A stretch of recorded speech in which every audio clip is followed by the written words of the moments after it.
Hello everyone, I am Dr. Fazul Atiq. I am giving some series of lecture for the course Discrete Mathematics. So in the previous lecture, we have started the topic called Rules of Inference.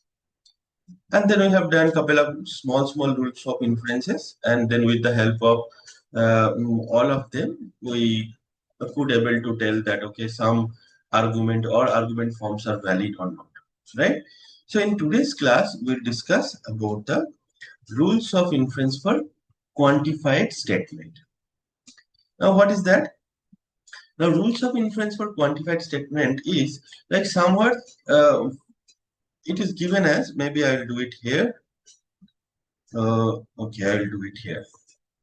So suppose I have for all x px. This thing is given for all x px. Now we all know that for all x px, if it is given, if it is true, it means what? That px is true for every x, right? It means px is true for every x. Then can't I say that okay, therefore it is p of c, where c is any arbitrary number or any arbitrary element in the domain of px? Because you said for all x px, so for all x px is true for every x. Therefore I can immediately say that p of c, right? Because where c is any arbitrary element in the domain. This is, you called it as universal instantiation. Now, if somebody said that in for some px, if I have this thing, that p of c, it is given for an arbitrary c, for an arbitrary c.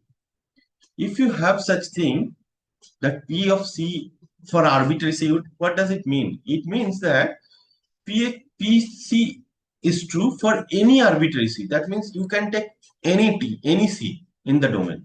It will be always true. pc is always true. What does it mean? That if it is true for any c, any arbitrary c, it means that px must be true for everyone in the domain. If I have such thing, I can conclude that if I can able to conclude that pc is true for an arbitrary c, I can say that for all x, p of x. Right? So this is called an universal generalization. These are very easy and straightforward and common sense type thing. Now I have one more thing. So these are actually one rule. This is related to for all x px. Right? So universal quantifiers are there. So these are the rules of inference for quantified statement. So this is rule number 2. Now rule number 3. I have somewhere there exists x px. What does it mean? That there exists x px is true.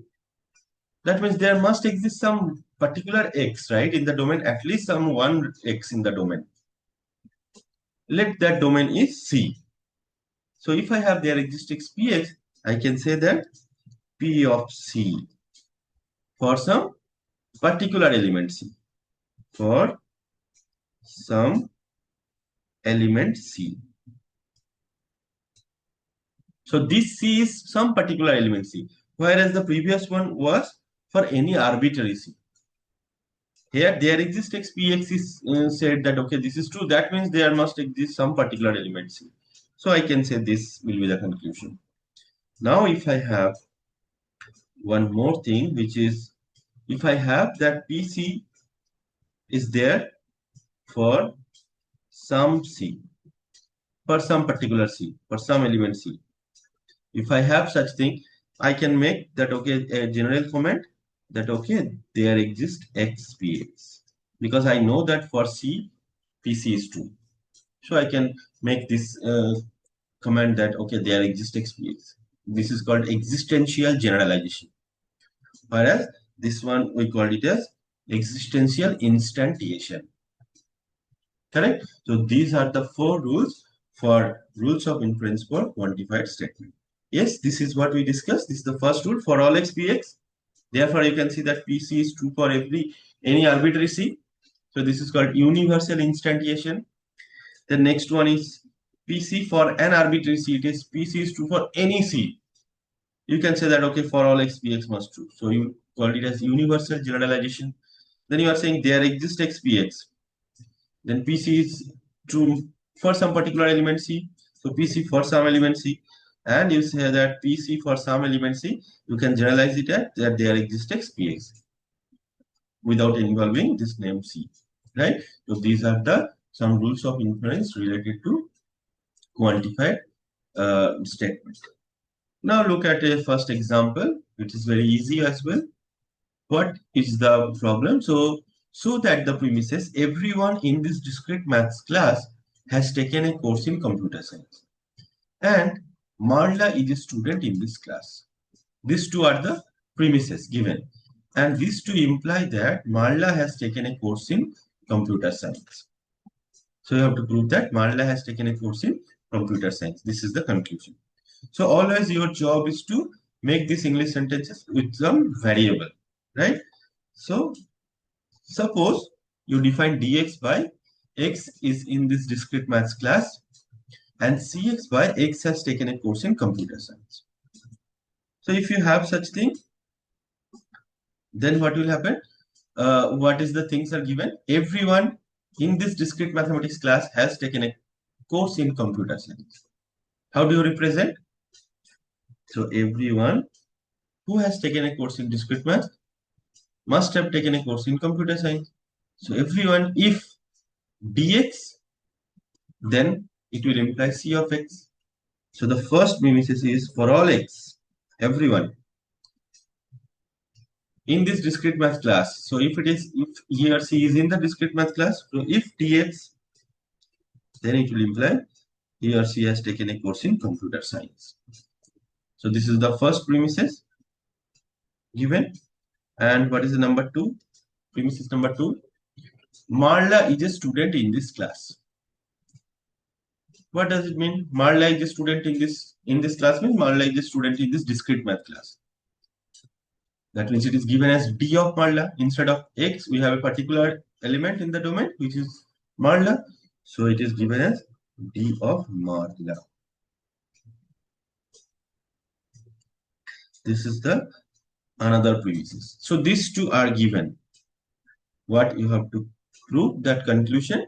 Marla has taken a course in computer science. So basically, you have to prove that the conclusion as Marla has taken a course in computer science. That means C of Marla. So both of them together should imply that you should get C of Marla. Now, how do you do that? With the help of these two, 1 and 2, these two premises, you have to get C of Marla as a conclusion. Now see, from 1, we have for all x, dx implies cx. Then that means that dx implies cx is true for every x in the domain. So I can certainly say that this is true for Marla for a particular element, right? So if the number 1 is true for the particular element Marla, how do I represent that? So d of Marla imply C of Marla. Now how do I get it? That universal instantiation of 1, right? That is what I discussed in the beginning. So from 1 we got it. Universal instantiation. Okay. Now you see that number 2 and 3, if I together apply, what will happen? Number 2 and 3, we have a rule, rules of inference, first rule, that if I have P and if I have P imply Q, then it will imply that Q. So this one, if I apply, I will have C of Marla. How do I got? From by 2 and 3. By 2 and 3 and by rules of inference 1, if I apply, I'll get it as C of Marla. That is what my conclusion. My problem is solved. I got it as C of Marla. Clear? So this is one example we have solved, and this is the complete answer that we are doing. Now we have the next question, and again read all the sentences carefully. But it is given so that the premises a student in this class has not read the book and everyone in this class passed the first exam imply the conclusion that someone who passed the first exam has not read the book.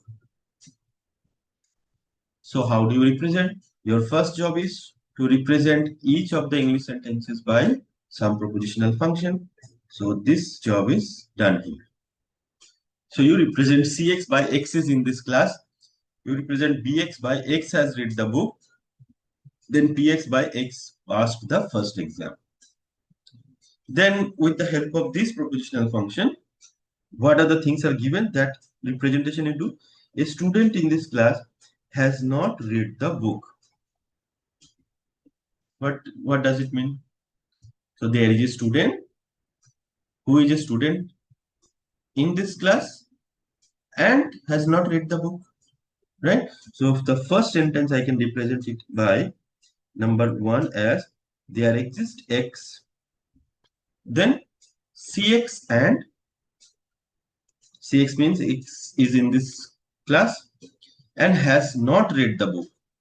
So Bx is read the book, not means, and okay, just a minute, and not of Bx. So number 1 is this one. Now what about the next one? Everyone in this class passed the first exam. So what does it mean? How to represent that? It represents that X has passed the exam by Px, and in this student in this class is Cx. So how to represent everyone in this class? If or he or she is in this class, he or she has passed the exam. So number 2, the premises 2 is given as, so this premises is given as for all X, Cx imply P of X. If he or she is in this class, he or she must have passed the exam. So this is number 2. So these two premises are given. Now what is your job? Your job is to get the conclusion as someone who passed the first exam has not read the book. How do you represent? So you have to make it as there exists X who passed the first exam. That means P of X has not read the book, and who has not read the book. So by not of Bx. This is what you have to get it as a conclusion. Now how to get this conclusion from the premises 1 and 2. So this is the conclusion. How do you get that? Okay. Now you say that number 1, you say there exists X, Cx and not Px. So because you are saying there exists some X, number 1 is happening, that means this must be true for at least one particular element, right? Maybe that element is A. So number 3, I got it as C of A and not of B of A for some particular element A. This is the existential instantiation of 1, right? So how I got? By 1 existential instantiation, because you said there exists some X for which this things is happening, Cx and not Bx. So it is true for some particular A. So we have written that Ca and not of B. Now number 2, it is true for every X such that Px implies Cx, Cx implies Px. Number 2 is true for everyone, right? Now if Cx implies Px is true for every X, it is true for A as well. So from 2 I can write it as C of A will imply P of A. How I got? By number 2. We apply number 2 to the element A because it is true for every X. So I got this one. Okay, now I have number 3 and 4. So number 3, can't I simplify it? That Ca and not Ba are given. So I can simplify it both.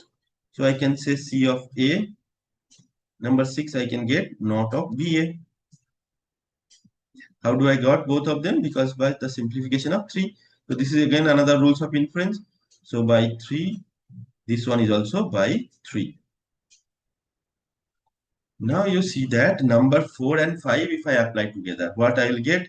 Again, the rules of inference. The first rule, if I apply, CA imply PA and CA, both of them are happening. Therefore, I will get it as a conclusion as P of A. How do I get it? By number 4 and 5. And applying the some rules of inference. Rules of inference 1, modus ponens. Okay, then I have number 6 and 7. So from these two, I can also do the conjunction one, that I can make their sum. So I can say it as P of A and not of BA. How do I get? By number 6 and 7 and the conjunction rule. Now I have that PA and not BA is true for the particular element A. So with this, I can make the existential generalization, and I will get it as, I can say it as, there exists some x such that Px and not of Bx. How do I get? Existential generalization of number 8. So this is by number 8 and the rules of inference. We got that.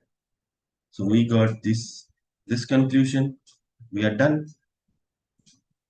I hope this is clear and easy as well. Right?